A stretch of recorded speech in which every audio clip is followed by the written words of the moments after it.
여러분, 인류 역사의 마지막 장면들은 어떻게 될까요?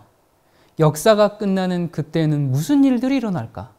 또 사탄은 어떻게 그 최후를 맞이할 것인가? 여러분, 요한계시록 20장에는 우리가 교회를 다니면서 한 번도 들어보지 못한 그런 수수께끼 같은 단어들이 쏟아집니다. 첫째 부활, 둘째 부활, 여러분 이런 얘기 들어보셨습니까? 아니 뭐 부활이면 부활이지 첫째 부활은 뭐고 둘째 부활은 또 뭐야? 그리고 또 20장에 보면 아니 사탄을 1000년간 결박했다가 풀어준다. 아 그건 또 뭐지? 거기에 또 보면 무저갱이 나오는데 아 그건 지옥을 말하는 건가? 정말 아리송한 내용들이 계시록 20장에 아주 가득 있습니다. 하지만 이 단어들을 이해하면 하나님께서 인류 역사를 종결짓는 과정이 얼마나 섬세하고 과학적이고 또 지극한 사랑이 가득한지를 우리가 알고 경탄할 수밖에 없습니다. 여러분 1장부터 시작한 계시록이 드디어 20장까지 왔습니다. 거의 막바지에 이르렀습니다. 이 요한계시록은 지난 2000년간의 인류 역사를 기록한 미리 쓴 역사서이고 또 역사가 어떻게 흘러갈 것인지 제국들의 흥망성쇠와 인류는 어떻게 그 마지막을 가져올 것인지를 비밀 코드와 같은 언어로 자세히 계시한 그런 책입니다. 여러분 성경은 뭐 불경이나 타 종교처럼 마음을 다스려라, 뭐 착하게 살아라 그런 내용을 담은 책이 아니죠. 성경은 인류의 어제와 오늘과 내일을 계시한 예언서입니다. 우리는 그 부인할 수 없는 그 역사적 사실들을 지난 요한계시록 강의들에서 확인했습니다. 그러므로 앞으로 일어날 일도 부인할 수 없는 역사적 사실이 될 것입니다. 지난 인류 역사 동안 하나님의 참 교회가 세상 권력으로부터 환난과 핍박을 당하기도 했고요. 그보다 더 큰 문제는 교회가 돈의 맛을 본 이후에 배도와 타협으로 현 시대의 기독교처럼 암울한 상태에 이르게 되었죠.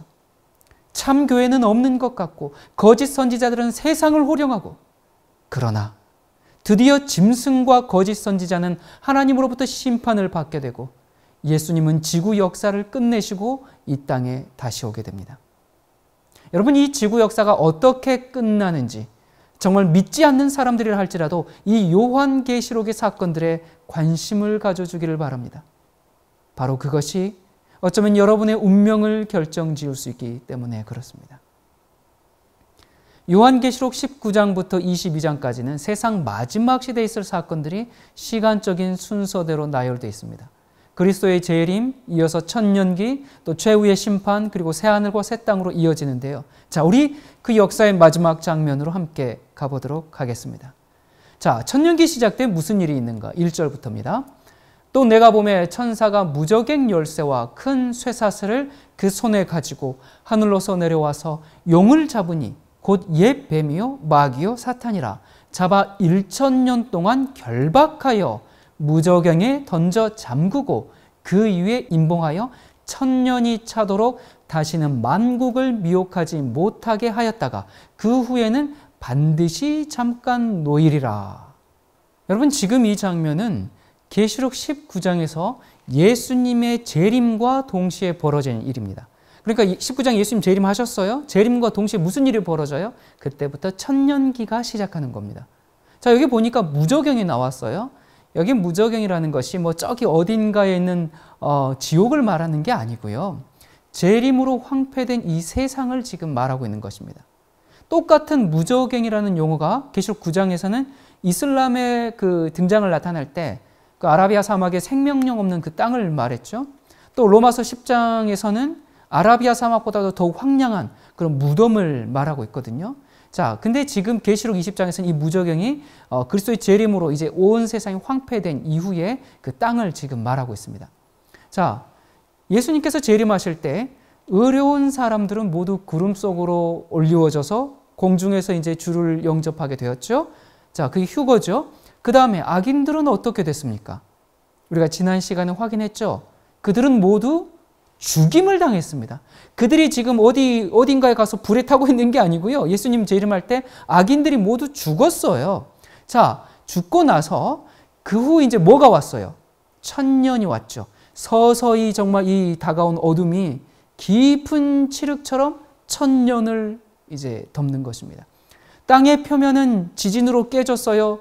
또 여기저기 불탄 자취로 꺼멓게 그을려 있죠.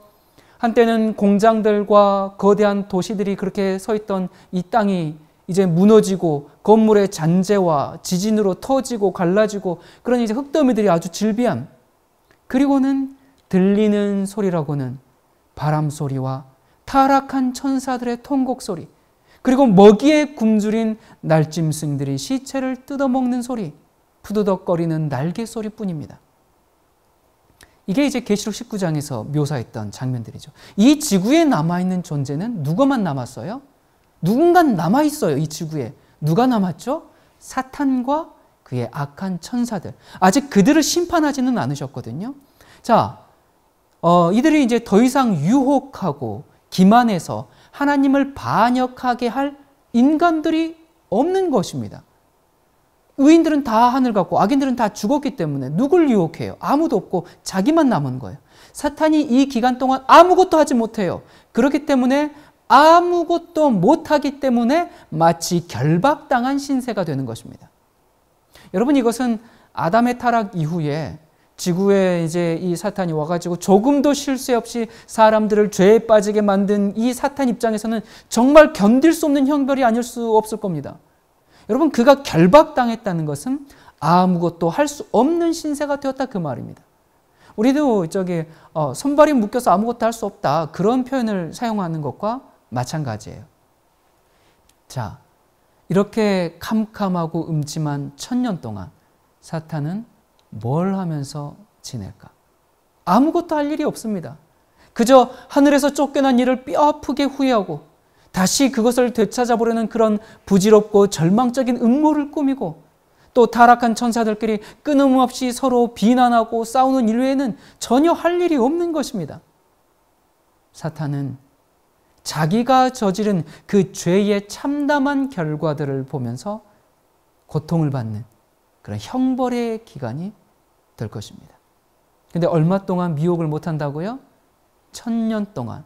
자, 사탄의 결박과 함께 1000년이 시작합니다. 그러니까 예수님이 재림하셔요. 의인들은 올라가요. 악인들은 죽어요. 그때부터 1000년기가 시작해요. 자, 그런데 그래서 이제 사탄이 1000년 동안 아무것도 못하고 땅에 갇혀 있어요. 뭐 유혹할 사람이 없어요. 그런데 성경에 보니까 1000년이 지난 후에 뭐 한다고요? 다시 풀려난다라고 있습니다. 이게 무슨 얘기일까? 자, 아무튼 사탄이 다시 풀려났으니까 그때 미혹을 하겠죠? 자, 그건 이 1000년기 끝에 있는, 1000년이 지난 후에 있는 사건이기 때문에 조금 이따가 뒷부분에서 다시 말씀드리겠습니다. 자, 그러면 하늘을 올라간 그 성도들은, 의인들은 1000년 동안 무엇을 하는가? 자, 4절입니다. 또 내가 보좌들을 보니 거기 앉은 자들이 있어 심판하는 권세를 받았더라. 뭘 받아요? 심판하는 권세를. 또 내가 보니 예수의 증거와 하나님의 말씀을 인하여 목배임을 받은 자의 영혼들과 또 짐승과 그의 우상에게 경배하지도 아니하고 이마와 손에 그의 표를 받지도 아니한 자들이 살아서 그리스도로 더불어 몇 년? 1000년 동안 왕 노릇하니 그 나머지 죽은 자들은 그 1000년이 차기까지 살지 못하더라. 자, 여기 보니까 나머지 죽은 자들이 누구예요? 그러니까 악인들은, 예수님 재림할 때 악인들은 죽었죠. 근데 뭐라고 했어요? 1000년이 차기까지 살지 못한다 했기 때문에 1000년이 지나면 뭐 한다는 얘기예요? 살아난다는 얘기죠. 자, 여기는 이제 악인들의 그 부활이고, 이는 첫째 부활이라. 이것은 지금 앞 구절에 말씀하신 성도들, 의인들이 지금 부활한 것을 무슨 부활이라고 해요? 의인들의 부활을 지금 첫째 부활이다 라고 이야기하고 있습니다. 그러면 악인들이 1000년 후에 부활하기 때문에 그건 무슨 부활이에요? 두 번째 있는 부활이다 그 말이에요. 둘째 부활이죠. 그거 조금 이따 얘기하겠습니다. 6절. 이 첫째 부활에 참여하는 자들은 복이 있고 거룩하도다. 둘째 사망이 그들을 다스리는 권세가 없고. 자, 여기 보니까 의인들은 자, 한 번 죽었어요. 죽었다가 이제 부활했어요. 부활해서 그들이 다시 죽습니까? 안 죽습니까? 안 죽죠. 영원히 주님과 함께 거하죠. 근데 여기 둘째 사망이라는 게 있어요. 그러면 죽음이라는 게 두 번 이제 경험하는 건데, 이 둘째 사망이 그들을 다스리는 권세가 없다. 그 말은 악인들은 한 번 죽었어요. 태어나서 한 번은 누구나 죽잖아요. 한 번은 태어나서 죽었는데 천년이 지난 후에 둘째 부활로 일어나요. 둘째 부활로 일어났다가 악인들이 어떻게 되는가? 둘째 사망, 다시 죽습니다. 그러니까 보편적으로 의인들은 죽음을 몇 번 맛봐요? 한 번. 악인들은요, 천년이 지난 후에 다시 죽기 때문에 두 번. 그 둘째 사망이 이제 의인들을 다스리는 권세가 없다 그 말입니다. 뒤에 설명이 될 거예요. 의인들이 그들이 하나님과 그리스도의 제사장이 되어 천년 동안 그리스도로 더불어 왕노릇하리라. 자, 이 장면이 지금 언제 어디서 벌어지는 일이겠어요, 여러분? 예수님 재림하셨어요. 의인들이 하늘에 올라가서 천년 동안 무엇을 할 것인지 지금 설명하고 있는 말씀이에요. 맞지요, 여러분? 맞습니까? 우리 정확하게 하고 넘어갑시다. 네. 그러면 제가 질문하겠습니다. 의인들이 언제 하늘에 갑니까? 죽으면 바로 갑니까? 아니면 예수님 재림하실 때 의인들이 하늘에 갑니까? 성경은 의인들이 죽으면 바로 하늘 간다, 천국 간다 그런 말씀이 없어요. 예수님께서 재림하실 때 그때 의인들이 부활해서 그때서야 하늘에 가서 천년 동안 그리스도와 함께 심판하는 권세를 누리게 된다 그 말이에요. 여러분은 지금까지 사람이 죽으면 바로 천국이나 지옥을 간다고 믿어왔겠지만 성경은 예수님 재림 때 의인들이 부활해서 하늘에 간다 그렇게 말씀하고 있습니다. 성경은 믿는 자가 죽으면 바로 천국 가고 불신자가 죽으면 지옥 간다는 말씀이 없어요. 따라서 에녹, 모세, 엘리야, 자, 이 사람들은 성경에서 어떤 사람이죠? 예수님께서 부활하시고 승천하실 때 또 같이 하늘 간 사람들이죠. 그러니까 에녹 승천했죠. 모세 또 엘리야 다 이렇게 여러분 아시다시피 다 살아서 승천한 사람들이에요. 그리고 예수님께서 부활하실 때 그 승전 그 부활을 기념하기 위해서 또 부활한 사람들이 있었어요. 그런 사람들이 하늘 갔어요. 그 사람들 외에는 아주 특별한 사람들이죠. 이 사람들 외에는 보편적으로 천국에 간 사람이 없습니다. 마찬가지로 그러면 어디에 간 사람도 없겠어요? 지옥에 간 사람도 단 한 명도 없습니다. 여러분 지금 많은 사람들이 내가 천국을 보고 왔는데 천국에 갔더니 누가 있더라 또 내가 지옥을 갔는데 거기에 누가 있더라 하는 간증들은 하나님이 보여주신 게 아니고요. 본인의 최면이거나 환상이거나 사탄이 온 세상을 기만하려고 거짓 환상을 보여준 것입니다. 여러분 예수님께서는 이렇게 분명하게 말씀하셨습니다. 요한복음 6장 40절에 내 아버지의 뜻은 아들을 보고 믿는 자마다 영생을 얻는 이것이니 마지막 날에, 언제예요 마지막 날이? 예수님 재림하신 그날에 내가 이들을 다시 살리리라. 언제 살려요? 마지막 날에, 재림 때. 신자들이 언제 부활해요? 그리스도께서 다시 오실 때. 여러분 이게 어렵습니까? 너무나 분명하고 단순하고 간결한 성경의 진리가 오늘날 잘못된 이교의 신학으로 버무려져 가지고 많은 사람들이 잘못 믿고 성경을 오해하고 있다 그 말입니다. 자, 이 부활이 바로 계시록 20장에서 말하는 무슨 어떤 부활요? 이는 첫째 부활이라. 첫째 부활에 참여하는 자들은 복이 있고 거룩하도다 그랬어요. 예수님께서 말씀하신 그 마지막 날에 내가 다시 살리겠다. 그 부활이 첫째 부활이고 그 첫째 부활에 참여하는 자들은 당연히 복이 있고 거룩하죠. 의인들의 부활입니다.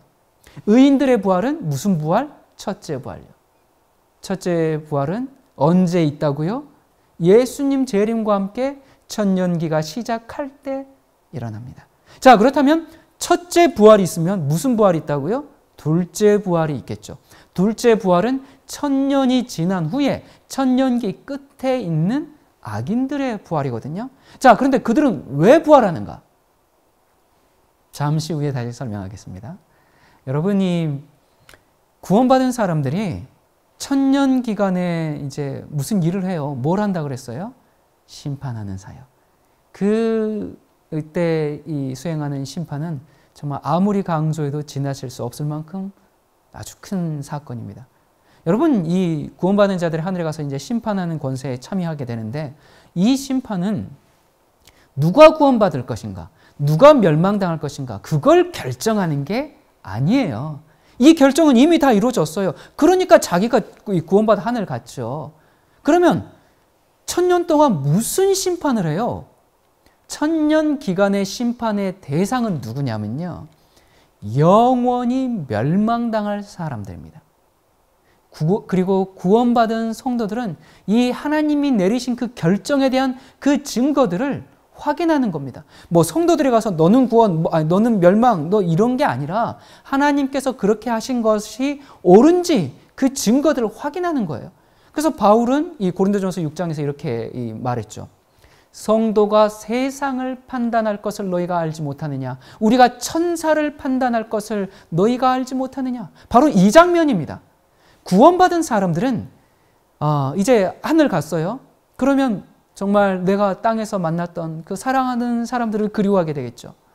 여러분 생각해 보세요. 여러분 자신은 하늘나라의 주님과 함께 있는데 가족 중에 정말 어느 누가, 여러분이 사랑하는 그 누군가가 그곳에 없다고 생각해 보시기 바랍니다. 우리 어머니들은 정말 조마조마한 심정으로 구원받은 그 수많은 무리 가운데서 그들의 아들과 딸이 정말 어딘가 있을 것이라고 생각하면서 주님께서 그래 너의 딸과 아들이 어디 있다 그렇게 말씀해 주시기를 희망하면서 기다릴 겁니다. 남편들은 그 자리에 나타나지 않는 아내를 위해서 탄식할 거며 자녀들은 부모를 위해서 슬퍼할 겁니다. 여러분, 우리가 하늘에 가면 우리가 깜짝 놀라는 3가지 사실이 있죠. 첫 번째는 내가 하늘에 왔다는 사실입니다. 나 같은 사람이 주님의 은혜로 정말 이 형언할 수 없는 하늘에 온 그 사실에 놀라게 될 겁니다. 두 번째는 거기에 올 거라고는 도무지 상상하지 못한 사람을 발견하는 일일 것입니다. 그리고 세 번째는 반드시 이곳에 오리라고 생각했던 사람들을 거기서 만나지 못하는 일일 것입니다. 여러분, 하나님은 우리가 하나님을 온전히 신뢰하기를 원하시거든요. 어떻게? 온전히 신뢰하기를. 바로 이것 때문에 하나님은 과거 수천 년간 지구 역사, 인류 역사를 인내해 오신 겁니다. 여러분, 이 1000년이 끝나면 우리가 알고 있던 사람들이 소멸시키는 하나님의 불에 태움을 당하게 될 겁니다. 하나님은 이런 일이 발생하기 전에 왜 이런 일이 생겨야만 하는지 완전히 이해할 시간을 우리가 갖게 되기를 바라시는 거예요. 이 같은 일은 하나님께서 그 소돔과 고모라 성을 불로 멸망시키기 전에 그냥 어느 날 갑자기 멸망시켰나요? 아니죠. 어떻게 하셨어요? 먼저 아브라함에게 찾아가셨어요.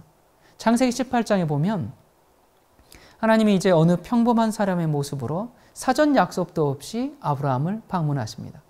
아브라함은 이제 언제나 한결같이 친절하게 그 알지도 못하는 이 손님을 맞아서 음식을 대접해요. 그리고 이제 식사 후에 아브라함이 이제 길을 떠나는 손님들을 꽤 먼 거리까지 배웅을 하게 됩니다. 자, 그러다가 이제 요단 계곡 위치에 이제 이렇게 있는 그 운명의 도시들이 내려다 보이는 아주 어떤 높직한 지점에 이르러서 그들은 잠시 머물러 서서 대화를 나눕니다. 그때 하나님은 하나님이 의도하고 있는 일을 아브라함에게 말씀하시죠. 아브라함은 크게 충격을 받습니다. 그러나 비로소 자기의 손님이 누구신지를 깨달은 이 노인이 정말 이 악한 도시를 이제 중지하기 시작합니다. 그는 도시에 살고 있는 여러 사람들을 알고 있었거든요. 아브라함은 용기를 내서 하나님의 그 공정성을 붙잡고 늘어집니다. 그는 겸손하고도 간절한 마음으로 만일 소돔성에 의인 50명만이라도 있으면 제발 그 성을 멸하지 마옵소서 그렇게 간청합니다. 하나님은 흔쾌히 그의 조건을 수락해서 아브라함을 기쁘게 합니다. 그러나 잠시 생각을 해본 아브라함은 그 성에 과연 의인 50명이 있을지 불안해지기 이제 시작합니다. 그래서 다시 하나님께 조건을 내밀죠. 의인 45명이면 안 되겠습니까? 그러다가 다시 40명, 30명, 20명, 그리고 마지막에는 10명까지 낮추었습니다. 그때마다 하나님은 흔쾌히 동의해 주셨습니다. 다음 날 아침 두 도시는 멸망되었습니다. 그러나 아브라함은 모든 것을 이해했습니다. 그는 하나님의 그 사랑과 공정성을 추호도 의심하지 않았습니다. 하나님은 너무나 사람들을 사랑하시는 분이심을 아브라함은 알고 있었고, 그래서 만약에 소돔과 고모라가 그냥 어느 날 불로 멸망했다면 아브라함은 하나님에 대하여 굉장한 의문을 갖게 됐을 거예요. 아니, 하나님이 왜 그러셨지? 그러나 이 과정을 통해서 아브라함은 하나님이 인간들을 얼마나 구원하고자 한 그 하나님의 심정을 알았고, 그리고 소돔과 고모라가 이 두 성이 자기가 상상하던 것보다 훨씬 더 사악했다는 사실을 그는 인식하게 된 것입니다. 바로 이와 같이 예수님께서 재림하실 때 이제 살아서 예수님을 맞이한 의인들이 있겠죠. 그때 살아있는 사람들 재림하실 때, 그리고 이제 과거에 죽었던 그 의인들이 부활하죠. 무슨 부활? 첫째 부활. 그래서 살아서 예수님을 맞이한 의인들과 이 첫째 부활에 일어난 의인들이 이제 다 하늘에 가서 1000년 기간 동안 뭐 한다고요? 그 하나님의 의로우신 심판에 참여하는 겁니다. 그들은 하나님이 얼마나 큰 정성과 인내로 잃어버린 영혼들을 위해서 애쓰셨는지를 그때 확인하게 되는 겁니다. 그들은 죄인들이 얼마나 완강하게 하나님의 사랑을 경멸하고 배척했는지를 그때 깨닫게 되는 겁니다. 또 그들은 외관상으로는 경건해 보였던 사람들이 은밀하게 추악한 이기심과 욕정을 키우고 있었다는 그러한 사실들을 발견하게 될 겁니다. 그래서 그들은 그들이 멸망할 수밖에 없는 그러한 존재임을, 그리고 하나님께서 그들을 결국 멸망시킬 수밖에 없는 선택과 결론을 내리신 것을 모두가 온전히 이해하고 하나님의 사랑에 대하여 추호도 의심치 않는 일들을 그때 하는 겁니다. 그러면 이제 1000년이 다 지났습니다. 1000년 후에 무슨 일이 일어나는가? 7절입니다. 1000년이 참에 사탄이 그 옥에서 놓여 나와서, 여기 옥을 지옥이라고 생각하는데요. 그렇지 않습니다. 욥기서라든지 계속 보면 또 시편에도 그렇고요. 이 지구를 옥이라고 표현한 것들이 많아요. 자, 그렇게 해서 사탄이 이제 아무것도 할 수 없는 그 감옥이죠. 그 감옥에서 놓여나는 겁니다. 나와서 땅의 사방 백성 곧 곡과 마곡을 미혹하고 모아서 싸움을 붙이리니 그 수가 바다 모래 같으리라. 저희가 지면을 널리 퍼져 성도들의 진과 사랑하시는 성을 두르며 하늘에서 불이 내려와 저희를 소멸하고 또 저희를 미혹하는 마귀가 불과 유황못에 던지우니 거기는 그 짐승과 거짓 선지자들도 있어 새서토록 밤낮 괴로움을 받으리라. 자, 여기 보니까 곡과 마곡은 고대 이스라엘을 괴롭히던 그 적들의 이름이거든요. 그러니까 곡은 사람 이름이고 마곡은 지명 이름이에요. 하지만 여기가 실존 명칭이 아니고요. 그러니까 고대 이스라엘의 그 북방에 있는 적들을 상징적으로 표현한 것입니다. 그래서 하나님을 대항하는 모든 악인을 그렇게 부른 겁니다. 그러니까 곡과 마곡이 이 땅의 사방, 즉 동서남북에 있는 그 하나님의 모든 원수들, 곧 이 세상의 모든 세대에 속하는 구원받지 못한 모든 사람들, 그들을 대표하고 있는 겁니다. 구원받지 못한 사람들은 그들의 사령관이 이제 누구예요? 여러분, 우리의 사령관은 예수 그리스도죠. 그들의 사령관은 사탄의 지휘하에 동서남북에서 물밀듯이 땅의 사방에서 물밀듯이 몰려와서 예루살렘 성을 공격하기 위해 애워싸는 장면입니다. 자, 여러분, 둘째 부활이 무엇이에요? 사탄과 온 세상이 하나님의 그 사랑하는 성을 침공하는 내용을 우리가 읽을 때 우리가 이런 생각을 하게 되죠. 아니, 그들은 모두 죽었는데, 악한 사람들. 근데 지금 이 악한 사람들이 갑자기 도대체 어디에서 몰려든 것일까? 이런 의문이 생겨요. 여러분, 아까 제가 계속 설명했어요. 죽은 악인들은 어떻게 돼요? 1000년이 차면 뭐 합니까? 부활합니다. 그러니까 1000년기 전에 부활하는 사람들은, 성도들의 부활은 첫째 부활이에요. 1000년기 후에 누가 부활했어요? 1000년이 참에 그들이 노연한다고 했으니까 이제 악인들이 1000년이 지나고 나서 악인들이 부활했어요. 이걸 둘째 부활이죠. 천년간 이제 홀로 외롭게 있던 사탄은 살아난 죄인들을 보면서 다시 기만하고자 이 정말 무적행에서 해방을 느끼고 그들에게 우리가 새 예루살렘 성을 침공해서 빼앗을 수 있다. 그렇게 이제 충동질을 합니다.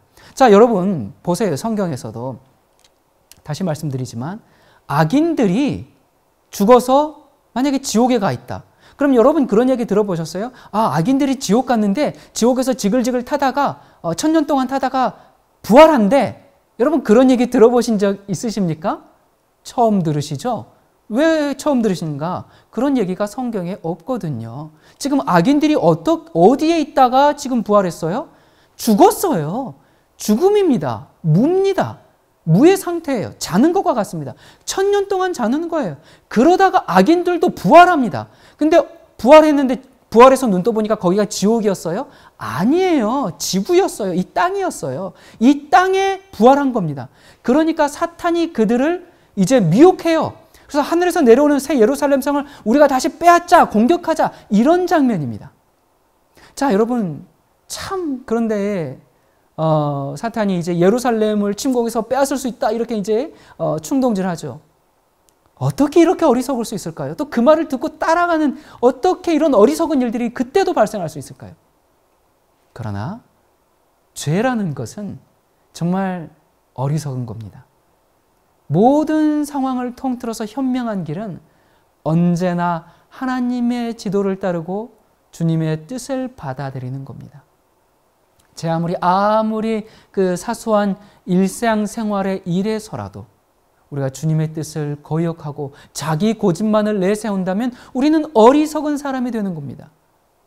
우리가 악하면 악할수록 우리는 그만큼 더 어리석은 사람이 됩니다. 사탄은 수천 년 동안 하나님을 거역해 왔기 때문에 그의 어리석음도 절정에 달했습니다. 이제 그는 하나님의 보좌를 빼앗아서 자기가 그 자리에 앉아있는 예수 그리스도를 내몰고 대신 왕 노릇하려는 그런 무모한 도전으로 마지막을 장식합니다. 이 사탄의 추종자들도 이 비합리적인 생각에 너무나 오랫동안 물들어 있었기 때문에 이 사탄의 기만적인 말에 그냥 쉽게 속아서 그를 따라 나섭니다. 아마도 어쩌면 그들은 이제 또 절망 가운데 빠져 있었기 때문에 눈 떠보니까 절망이잖아요. 그러다 보니까 이것 외에는 우리에게 다른 대책이 없다. 그런 결론에 도달했을지도 모르겠습니다. 자, 아마도 이제 어쩌면 그들이 꿈에도 보지 못했던 그 사탄의 엄청난 그 놀라운 기적들을 또 보게 될 수도 있어요. 그래가지고 사탄이 저렇게 힘이 있고 정말 능력이 있고 어떤 정말 어벤져스에 나오는 히어로들보다도 훨씬 더 어떤 그 놀라운 기적들을 보면서 사람들은 무슨 생각을 해요?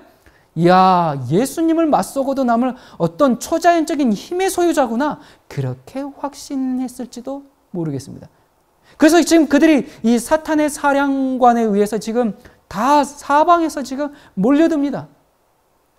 그리고 크고 영광스러운 그 거룩한 도성 주위로 집결하는 그 광경을 한번 상상해 보십시오. 이 군대의 대열에는 일찍이 이 세상에 살았던 모든 악인들이 다 동원됩니다. 니무롯부터 시작해서 골리앗, 히틀러, 세상을 호령했던 그 황제들과 장군들이 다 그곳에 있습니다. 그들 중에는 수많은 전쟁에서 한 번도 져본 적이 없는 그런 사람들도 있습니다. 수많은 사람들이 이제 그 또 장군들의 뒤를 따릅니다. 사탄과 그의 악한 천사들은 이곳저곳에서 이제 자기들의 군대를 이끕니다.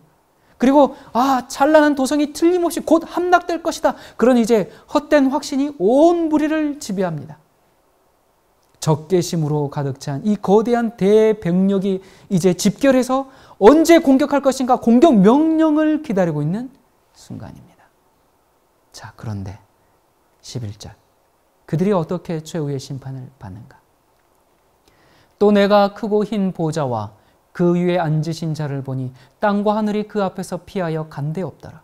또 내가 보니 죽은 자들이 물온대소하고 그 보좌 앞에 섰는데 책들이 펴있고 또 다른 책이 펴졌으니 곧 생명책이라. 죽은 자들이 자기 행위를 따라 책들에 기록된 대로 심판을 받으니.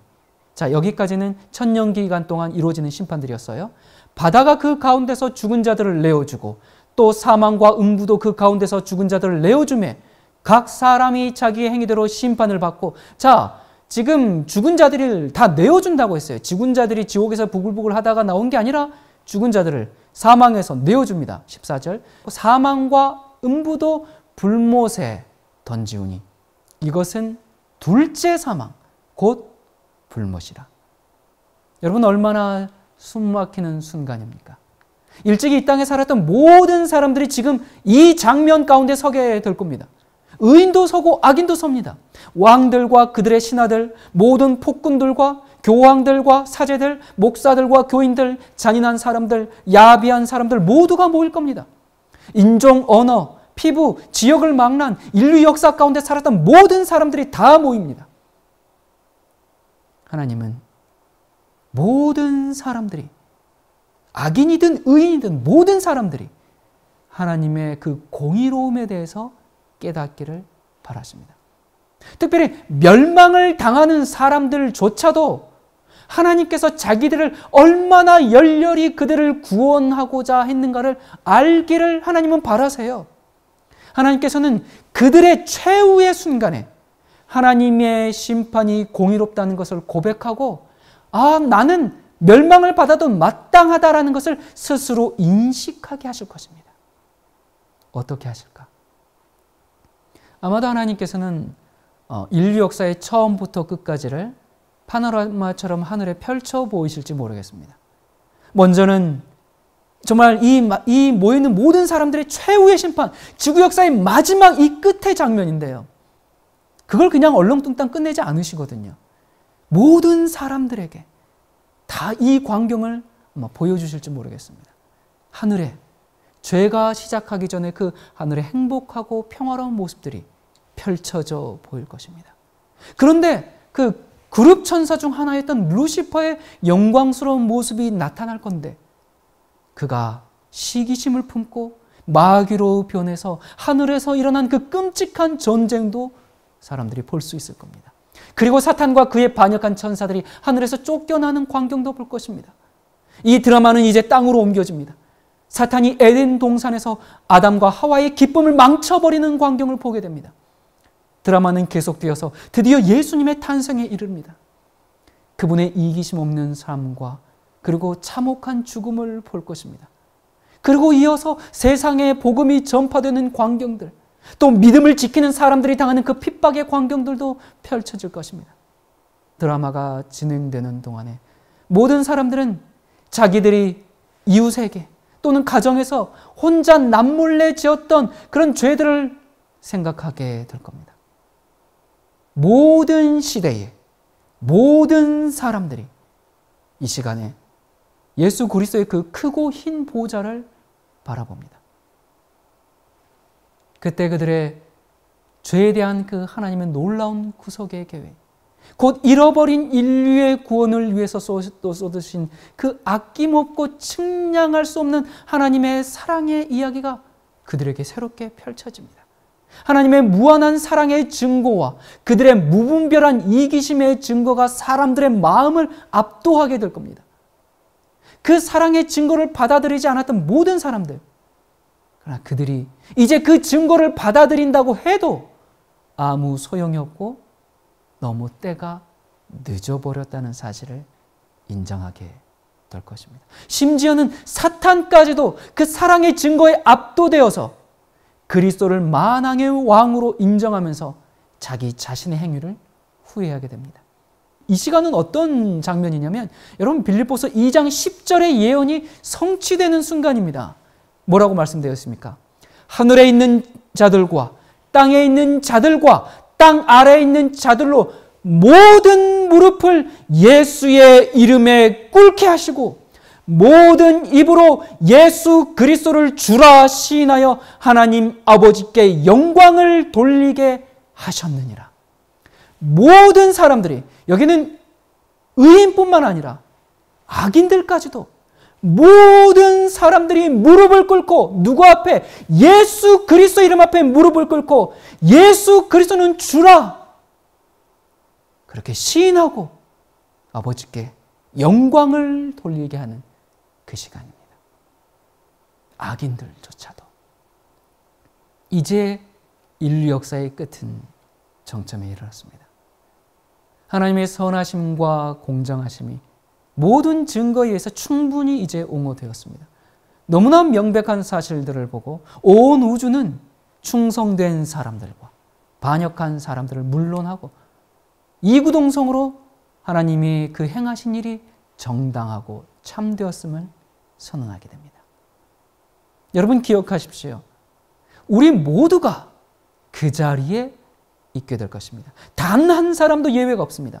한 부류는 어디에 있습니까? 새 예루살렘 성 안에 있습니다. 그 새 예루살렘 성 안에서 예수의 이름 앞에 무릎을 꿇고 있습니다. 한 부류는 어디에 있습니까? 성 밖에 있습니다. 거기에서 탄식하며 그리스도를 주라 시인하며 무릎을 꿇고 있습니다. 여러분이 이 성 안에 있다면 얼마나 기쁘고 감격스럽겠습니까? 손을 뻗어서 사랑하는 사람들을 만져보고 그들이 그 자리에 있음을 다시 확인하면서 영원히 예수님과 함께 살 것이라는 사실에 너무나 감격해서 온몸이 떨릴 것입니다.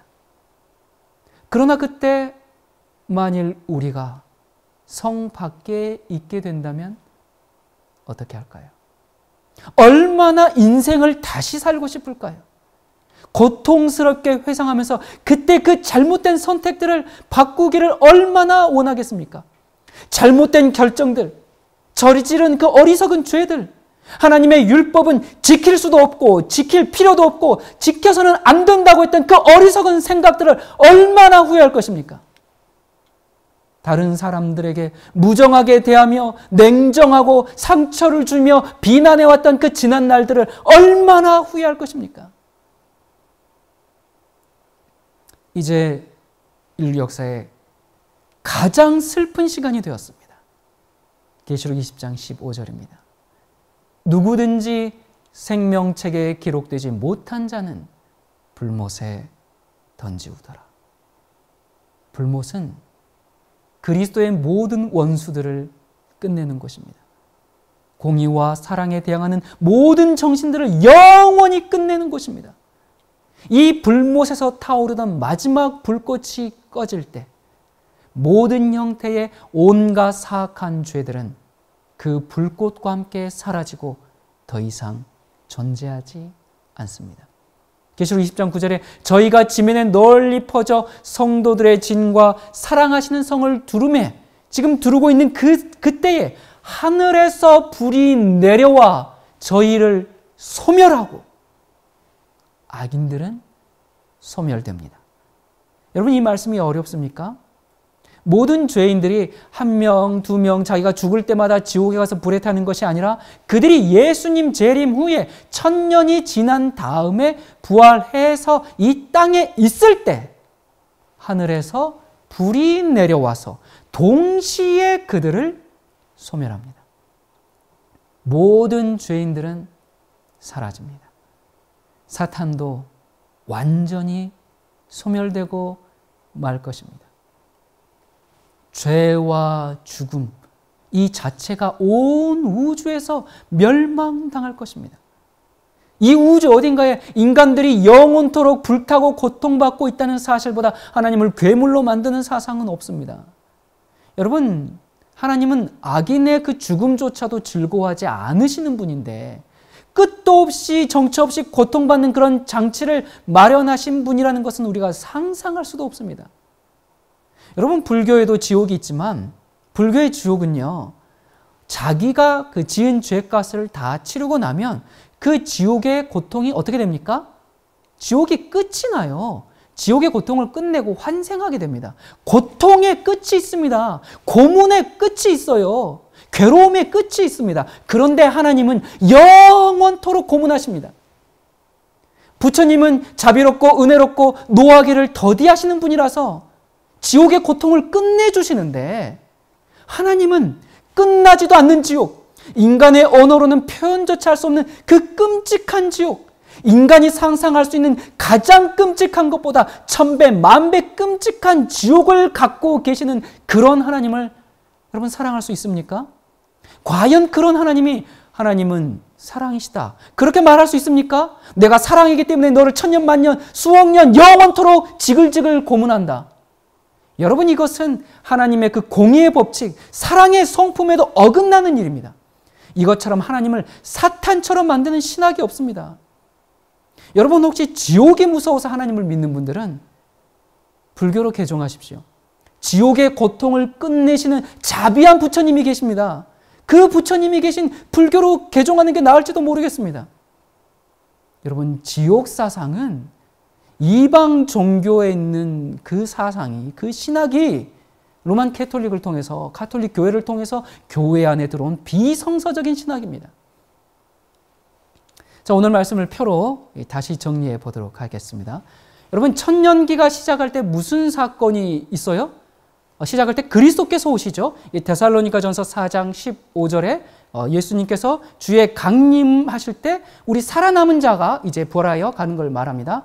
자, 죽은 의인들이 이때 첫째 부활에 참여하죠. 4장 16절에 주께서 호령과 천사장의 소리와 나팔로 오실 때 주 안에서, 그리스도 안에서 죽은 자들이 일어난다라고 했어요. 자, 그런데 이때 일어나는 부활은 무슨 부활요?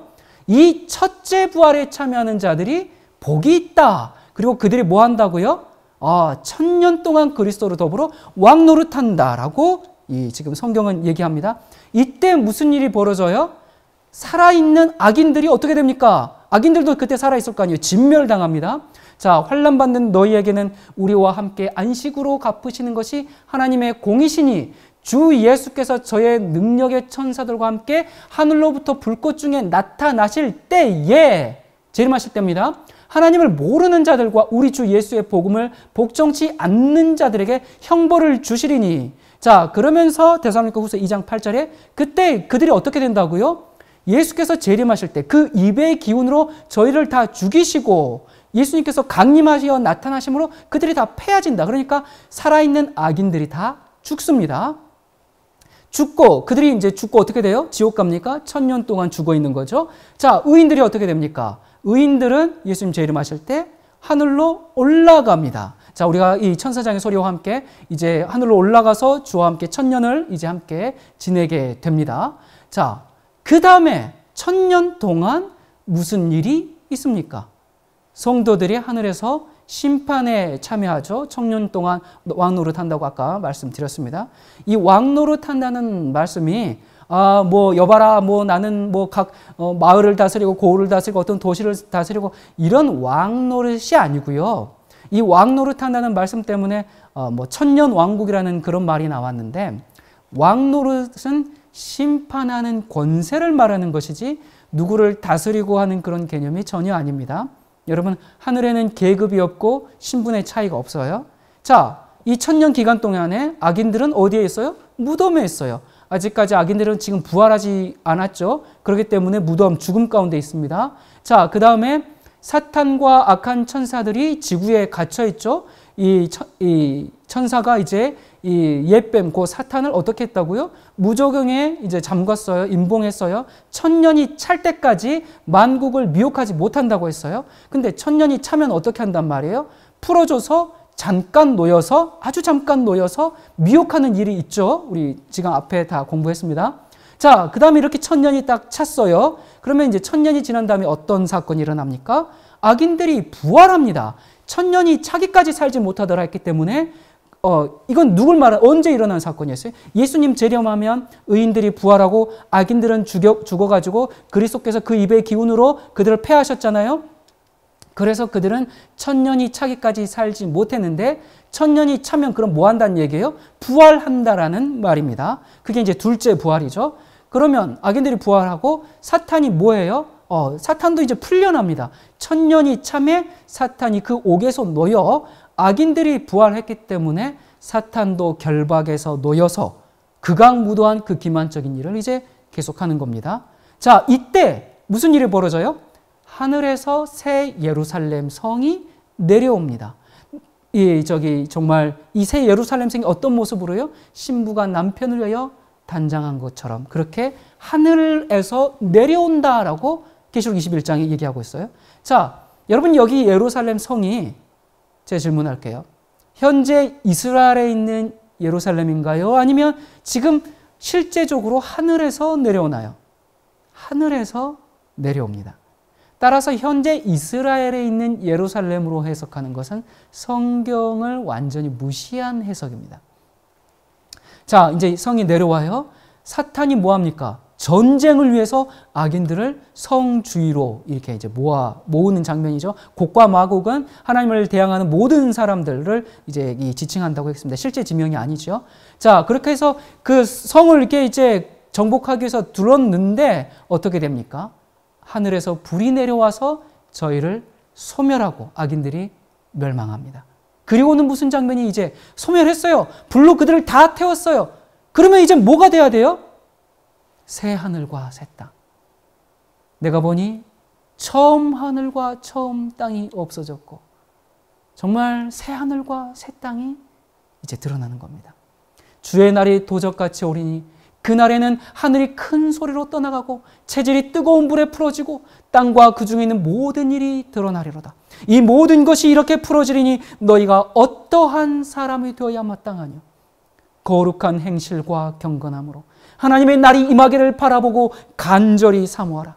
그날에 하늘이 불에 타서 풀어지고 체질이 뜨거운 불에 녹아지려니와 우리는 그의 약속대로 의에 거하는 바 새 하늘과 새 땅을 바라보도다. 그러므로 사랑하는 자들아 너희가 이것을 바라보나니 주 앞에서 점도 없고 흠도 없이 평강 가운데서 나타나기를 힘쓰라. 사랑하는 여러분, 예수님이 재림하실 때 진실하게 주님을 섬겨왔던 그 하나님의 백성들을 영원한 젊음으로 부활시키고 죽음으로 헤어졌던 가족들을 다시 하나로 모으실 것입니다. 여러분, 이 얼마나 벅찬 기쁨이며 감격이며 행복입니까? 여러분, 우리가 죽은 다음에 어느 날 눈을 다시 떴는데 예수 그리스도의 재림의 광경이 보이면 우리는 하늘로 가기 위해서 생명의 부활을 한 것입니다. 그러나 하늘에서 내려오는 새 예루살렘 성이 보이면 우리는 심판을 받기 위해서 천년 후에 부활한 악인들의 무리에 있는 것입니다. 눈을 떠서 주변을 보니까 히틀러도 보이고 세상에서 신문에서 봤던 TV에서 봤던 뉴스에서 봤던 악인들은 내 옆에 질비하고 사람들이 고통을 안고 있고 질병을 그대로 안고 있고 흉측한 정말 죽었을 때 그대로 그 모습 그대로 부활한 그 끔찍한 모습들을 보게 된다면 여러분, 우리가 어느 부활에 참여할지는 전적으로 오늘 우리의 결정에 달려 있습니다. 하나님은 우리가 그 거룩한 성 안에 있을 수 있도록 하기 위해서 우리에게 진리를 깨닫게 하시고 빛을 비추시고 하나님의 길을 따라갈 수 있도록 지금도 우리를 돕고 계십니다. 예수님이 재림하셔서 하늘 시민들을 이 땅에서 모아서 지구를 떠나갈 때 하나님의 백성들은 예수님과 함께 안전하고 행복하게 정말 주님께서 마련하신 그 처소를 향해서 집을 향해서 본향을 향해서 가는 그 하늘 여행을 정말 즐겁게 기쁨으로 즐기게 될 겁니다. 기쁨의 노래로 가득 찬 그들의 여행길은 감격에 넘칠 것입니다. 여러분, 간절히 바라건대 우리 모두는 예수 그리스도와 함께 그 하늘 본향을 향해 가는 그 행복한 여정에 반드시 있기를 바랍니다.